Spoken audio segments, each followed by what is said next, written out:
एक आदमी गलती से परमाणु अपशिष्ट जल में गिर गया और जब वह मुश्किल से बाहर निकला तो उसने काला खून खांसना शुरू कर दिया। शुरुआत में उस आदमी ने इस पर ध्यान नहीं दिया, लेकिन उसे पता नहीं था कि उसके शरीर में जल्द ही बदलाव होने वाला है। घर लौटने के बाद वह आदमी टॉयलेट पकड़कर उल्टी करने लगा, लेकिन हैरानी की बात यह थी कि उसने काला खून उगला। इसके बाद आदमी को शरीर में ठंड लगने लगी। कई कंबल ओढ़ने के बाद राहत नहीं मिली और वह ठंड से कांपता रहा। इसी तरह उसने एक रात काट ली। अगले दिन जब आदमी उठा तो लगा कि उसका शरीर सामान्य हो गया है, इसलिए वह हमेशा की तरह काम पर निर्माण स्थल चला गया। लेकिन किसी ने सोचा भी नहीं था कि दो सहकर्मी अचानक झगड़ने लगेंगे और जैसे ही काले ने बंदूक पकड़ी उसने मोटे पर 2 गोलियां चला दी। फिर तुरंत बंदूक का मुंह आदमी की ओर घुमाकर ट्रिगर दबा दिया और गोली लगने के बाद वह आदमी सीधे 10,000 मीटर की ऊंचाई से नीचे गिर गया और जोर से जमीन पर आकर गिरा। सामान्य इंसान इतनी ऊंचाई से गिरने के बाद बच नहीं सकता, लेकिन वह आदमी चमत्कारिक रूप से जिंदा बच गया और तुरंत वहां से भाग निकला। घर लौटकर उस आदमी ने जल्दी से अपनी चोटें देखी, लेकिन अजीब बात यह थी कि उसे सिर में कोई दर्द नहीं हो रहा था, बल्कि वह खुद को पूरी तरह ताकतवर महसूस कर रहा था। इसलिए उसने जल्दी जल्दी घाव की पट्टी कर ली। इसके बाद उसने फ्रिज से दही निकाली और सोफे पर बैठकर बड़े चाव से खाने लगा। लेकिन इसी समय पड़ोस के कपल के ताश खेलने की आवाज उसे परेशान करने लगी।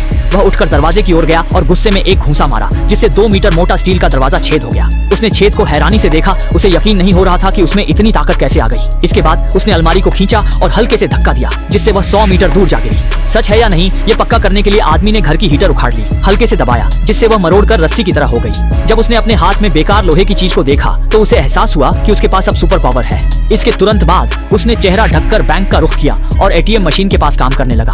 कुछ जोरदार घूंसे मारकर उसने उसमें दरार बना दी। फिर दोनों हाथों से जोर लगाकर खींचा तो 8,000 किलो का तिजोरी का लॉकर जबरदस्ती खींच लिया और उसे अपने घर उठा लाया। पैसे मिलने के बाद उस आदमी ने सीधे एक पूरा फ्रिज भरकर दही खरीद लिया। अब वह पहले की तरह कंजूस नहीं रहा।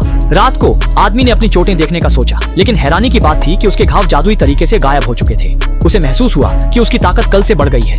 इसी समय बाहर एक दर्दनाक चीख। आदमी बाहर आया। कुछ गैंग उसके साथी दापांग की बेटी को परेशान कर रहे थे। दापांग की मौत हुई थी, इसलिए आदमी ने लड़की को बचाने का फैसला किया। जैसे ही लड़की को कमरे में ले जाया गया और गैंग का सरगना उस पर हमला करने था, अचानक एक परछाई ने कांच तोड़ते हुए छलांग लगा दी। वह कोई और नहीं बल्कि चेहरे पर कपड़ा बांधे हुए वही आदमी दाशान था। सांग बियाओ ने पास खड़े अपने गुर्गे को इशारा किया कि वह जाकर मामला संभाले। गुर्गा भी आज्ञाकारी था। उसने सीधे दाशान को एक जोरदार मुक्का जड़ दिया, लेकिन यह मुक्का दाशान के लिए हल्की खुजली जैसा था। दाशान ने दोनों हाथों से ताकत लगाई और आसानी से मोटे गुर्गे को सिर के ऊपर उठा लिया। ये नजारा देखकर सांग बियाओ डर गया।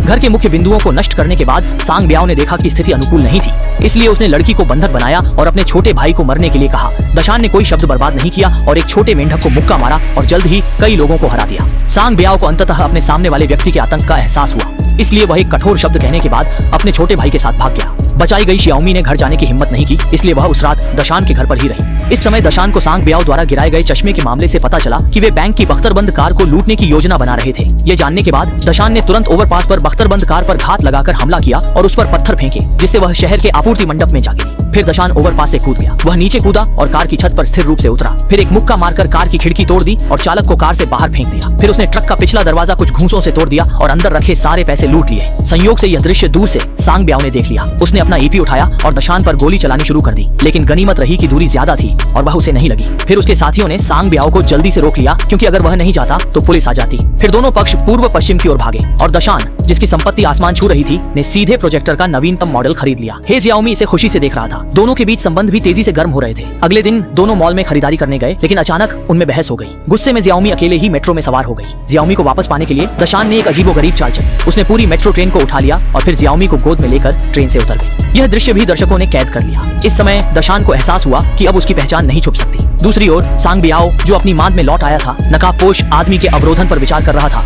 लेकिन क्योंकि वह उसकी पहचान नहीं जानता था, उसके पास उसे रोकने का कोई रास्ता नहीं था। अचानक उसने एक वीडियो देखा जो इंटरनेट पर वायरल हो गया था और यह दाशान ही था जिसने मेट्रो ट्रेन को उठा लिया था। उसने तुरंत दाशान की पहचान की पुष्टि की, इसलिए जब दाशान सोने ही वाला था, सांग बियाओ ने घर में फोन किया। जैसे ही दाशान ने फोन उठाया, सांग बियाओ घर में घुस गया और पिस्तौल तान दी। एक ट्रैंक्विलाइजर गोली चलाई गई और दाशान बेहोश हो गया। जब दाशान फिर से उठा तो वह पकौड़े की तरह बंधा हुआ था। फिर सांग बियाओ ने दाशान को धमकी दी कि वह उसे बताए कि उसे अपनी महाशक्तियां कैसे मिली, और कल्पना की कि अपनी महाशक्तियां प्राप्त करने के बाद वह दाशान को अपने साथ पूरे ब्रह्मांड पर विजय प्राप्त करने के लिए ले जाएगा।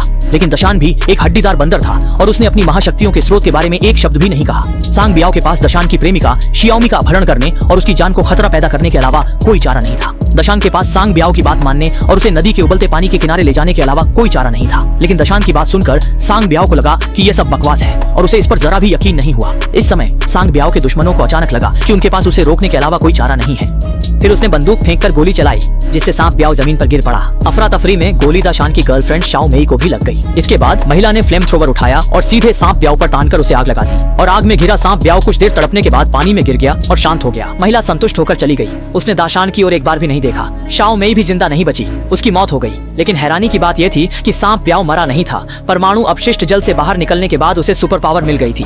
फर्क इतना था कि आग से उसका चेहरा डरावना हो गया था। अपनी इस सूरत के साथ सामने आने की इच्छा न रखते हुए सांप ब्याओ ने खुद को खूबसूरत मेकअप किया, विग पहनकर सीधे दुश्मन के मुख्यालय पहुंच गया।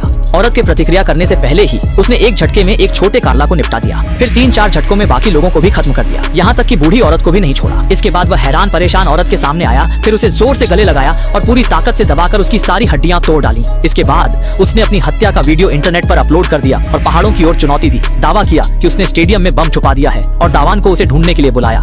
दावान भी तुरंत एक छोटी मोटरसाइकिल लेकर वहां पहुंच गया, लेकिन उसे क्या पता था कि सांबियाओ पहले से ही वहां उसका इंतजार कर रहा था। इसके बाद दोनों भिड़ गए, लेकिन एक जैसी सुपर पावर के कारण 3 दिन और 2 रात लड़ने के बावजूद कोई हावी नहीं हो सका। सांबियाओ ने मोबाइल उठाया और भाग निकला, साथ ही बम का काउंटडाउन भी शुरू कर दिया। जब दाशान वहां पहुंचा तब तक बहुत देर हो चुकी थी।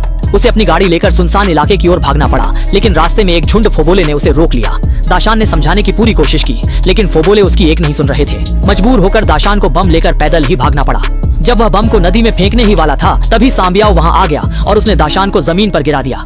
इसके बाद उसने विस्फोट का समय और भी तेज कर दिया। संकट की घड़ी में दाशान दौड़कर आया और सांबियाओ को पकड़ लिया। फिर दोनों एक साथ हवा में उछल गए और नदी में कूद पड़े। बर्फीली झील की सतह एक झटके में फट गई और फिर सांबियाओ का सिर पुल पर आ गिरा। यह दृश्य देखकर दर्शक लगभग डर के मारे सन्न रह गए, लेकिन सौभाग्य से विस्फोट की सारी ताकत सांबियाओ ने ही झेल ली। बचकर निकलने वाले दाशान ने जोकर का मुखौटा पहन लिया और दोनों ही इस शहर के रक्षक बन गए।